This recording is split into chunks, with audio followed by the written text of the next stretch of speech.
Very few media outlets covered this major news in the US. And there are a few simple, and sinister, reasons why. Whether or not the mainstream media are giving him much credit for it, and they're generally not. Let's face it, President Donald Trump took a big step to help disenfranchised communities this week with an executive order. The president signed an executive order Wednesday to bolster the already existent opportunity zones established via the GOP tax bill in 2017. The intention is to direct resources to the already designated 8,700 opportunity zones.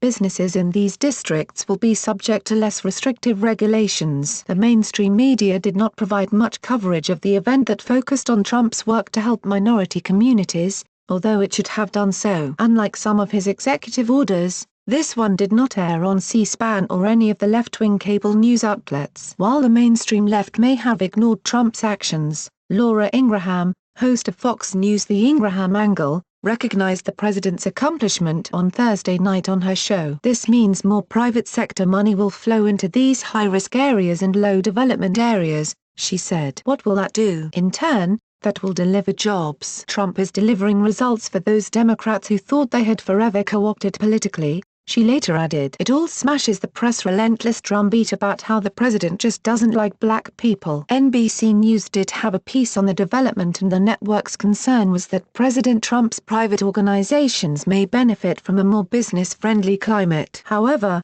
U.S. Secretary of Housing and Urban Development Ben Carson refuted NBC's claims, telling Ingraham on her radio program earlier in the day, The Laura Ingraham Show, the zones were picked by the governors. They were not picked by Jared Kushner. There are all kinds of people in the country who already have real estate in those zones. Will they benefit? Probably. Why shouldn't they benefit? Why shouldn't everybody benefit? Why shouldn't we create win-win situations? The executive order the president signed may indicate his interest in helping impoverished communities, but it does not change the fact that the mainstream media have still labeled him racist, as have some others in Washington, D.C., including Rep. Maxine Waters and Sen. Bernie Sanders. Pastor Darrell Scott, CEO of the National Diversity Coalition for Trump, said he refuses to buy into the racism narrative. He supports the president's order. I can sum all of that up in one word, and that word is hogwash, he said on the Ingraham Angle on Thursday night. I can think of a stronger word,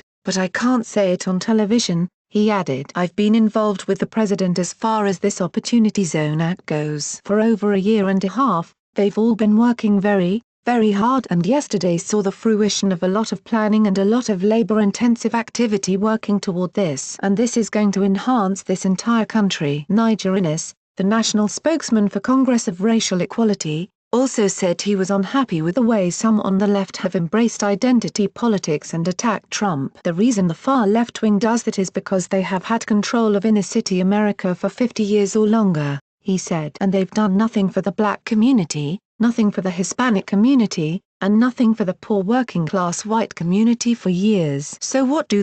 Every 2 years or every 4 years, they will drag out the racism card, which is nonsense, Innis added. They say, you've got to keep me in power. Rep. Maxine Waters has been in power in her community for decades in Los Angeles, and what has she done for her community other than saying, that guy over there or that woman over there, if they're white they're racist? Not every fiscally conservative-minded individual is supportive of the president's opportunity zones. However, Chris Edwards, director of tax policy studies at the Libertarian Cato Institute, admitted he is not enamored by the new policy. I'm for lower taxes on investment, he said. I'm for equal treatment, though, he added. We should have lower taxes on investments across the board. The reason why cities like Detroit are poor is because of bad policy, high regulations. Detroit has some of the highest property taxes in the nation. If Detroit lowered its property taxes, it would get more business investment. You don't need the federal government getting involved here.